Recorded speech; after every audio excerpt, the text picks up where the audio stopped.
Os segredos sexuais de Salomão, o poder oculto por trás do trono.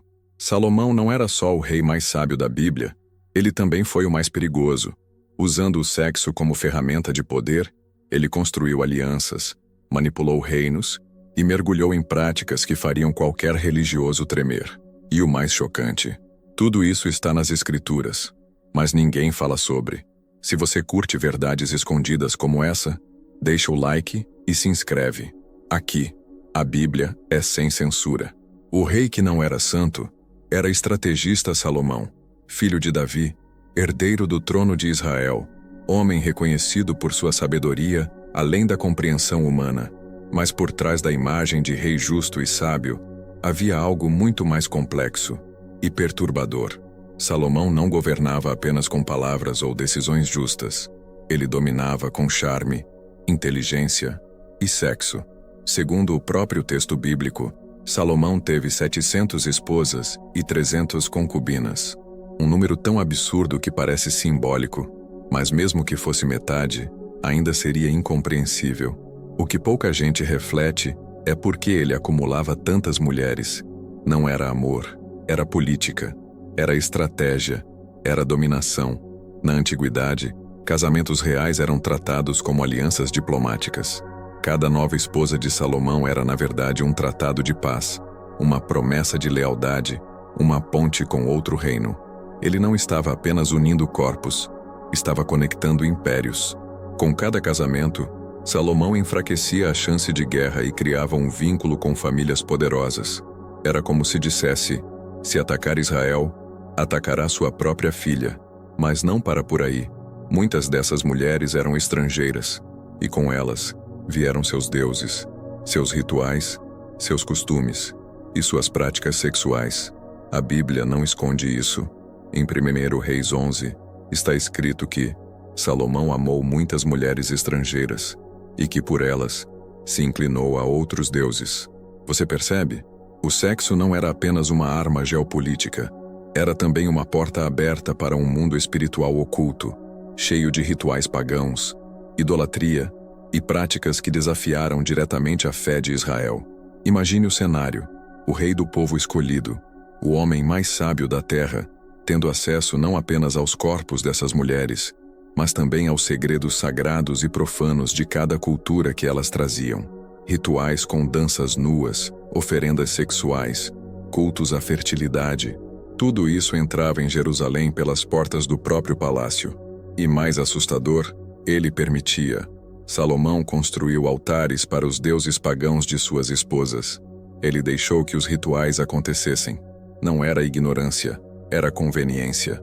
Ele sabia o que estava fazendo. Ele estava equilibrando dois mundos: o da fé oficial, que o via como ungido do Senhor, e o das alianças secretas, onde o prazer, o erotismo e o poder caminhavam lado a lado. Essa dualidade fez com que o reino prosperasse por fora e apodrecesse por dentro. E esse é o ponto que quase ninguém ousa discutir. Salomão não caiu de repente. Ele foi cedendo aos poucos. Não foi uma mulher, foram 1000. Não foi um ritual, foram centenas. Não foi uma traição, foi uma vida inteira dançando no limite entre o sagrado e o profano. E tudo isso está na Bíblia. Só não te contaram. O preço escondido do prazer, quando o sexo abriu portas para a ruína no começo, parecia genial.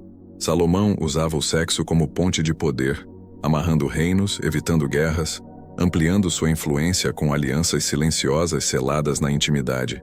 Mas a verdade é que cada noite com essas mulheres era também uma semente plantada para o fim do próprio império que ele construiu. A Bíblia é clara em 1 Reis 11:4.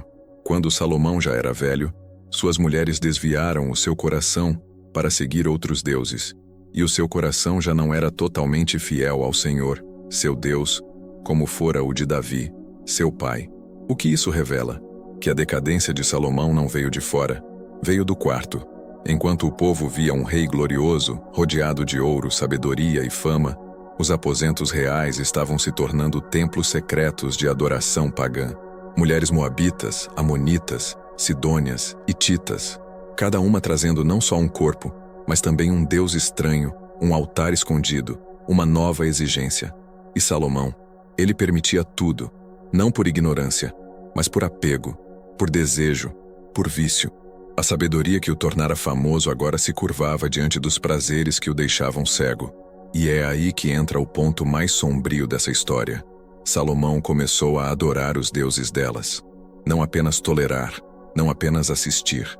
Ele se prostrava, oferecia sacrifícios, construía altares com as próprias mãos.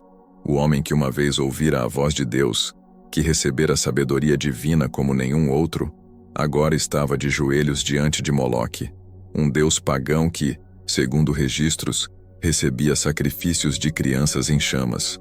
Sim, isso mesmo. Salomão mandou construir um altar para Moloque, o mesmo deus adorado com rituais sexuais e assassinatos de inocentes. Ele também ergueu altares para Astarote, deusa da fertilidade e da luxúria, onde sacerdotisas praticavam sexo ritualístico nos templos. Agora pare e pense. Quantas dessas mulheres estavam envolvidas nesses cultos? Quantas vezes Salomão participou por conveniência? Quantas noites sagradas se transformaram em cerimônias proibidas, onde o prazer e o sangue se misturavam? A Bíblia não entra em detalhes explícitos, mas o silêncio diz mais que 1000 palavras. A consequência? O próprio Deus se voltou contra Salomão. Em 1 Reis 11:11, Deus declara: "Porque fizeste isso, e não guardaste a minha aliança, tirarei de ti o reino." Não foi por guerra, nem por política. Foi por algo que começou com prazer e terminou em idolatria.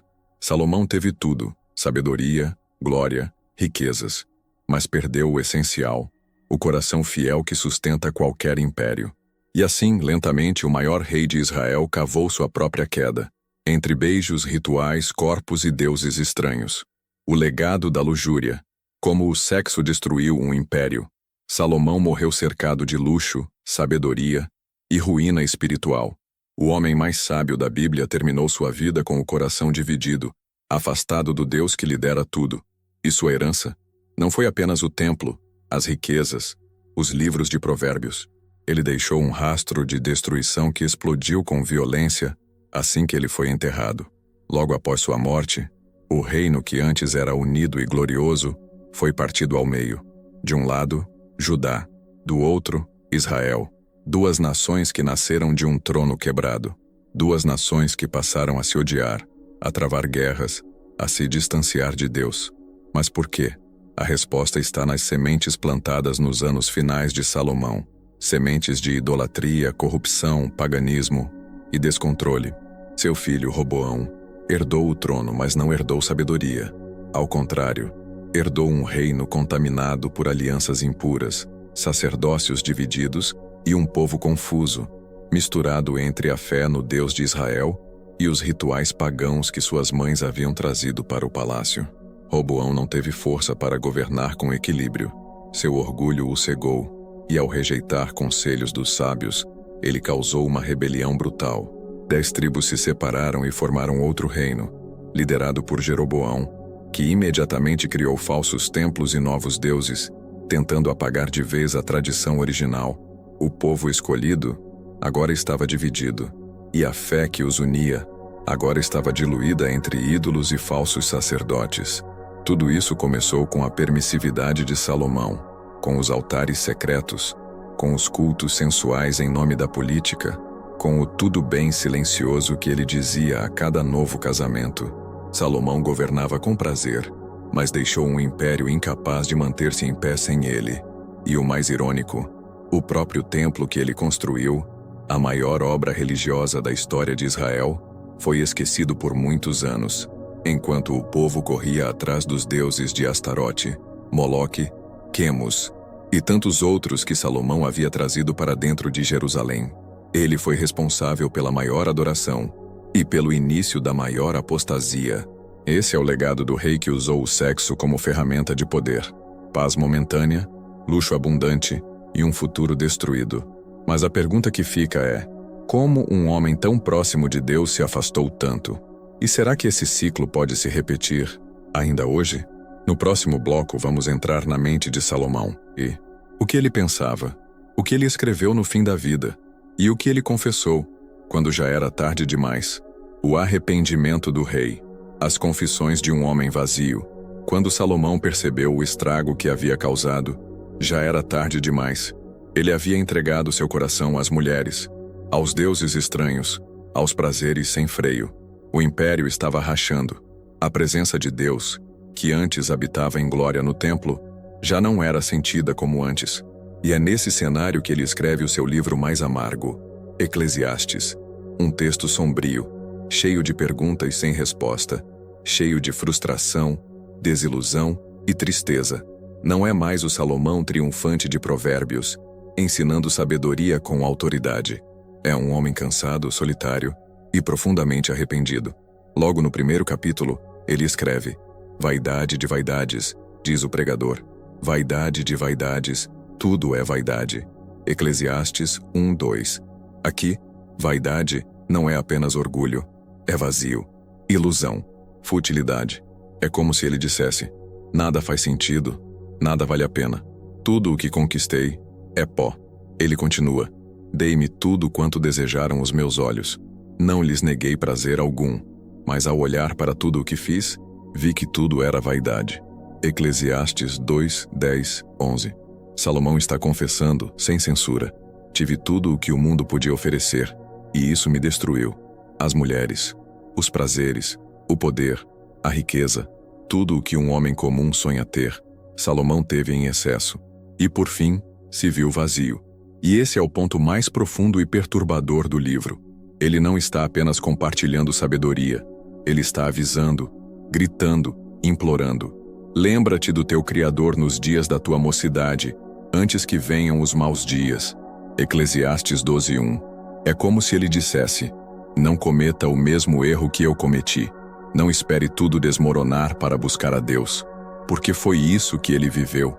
Um reinado grandioso por fora e um homem arruinado por dentro. Salomão morreu com arrependimento no coração.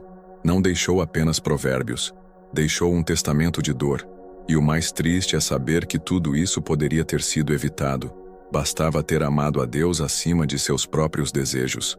Bastava ter entendido que a verdadeira sabedoria não é só saber muito, é obedecer. E no último tópico vamos responder a uma pergunta direta e inquietante. Será que Salomão foi perdoado por tudo o que fez? Ele voltou para Deus no fim? Ou se perdeu entre as sombras que ele mesmo criou?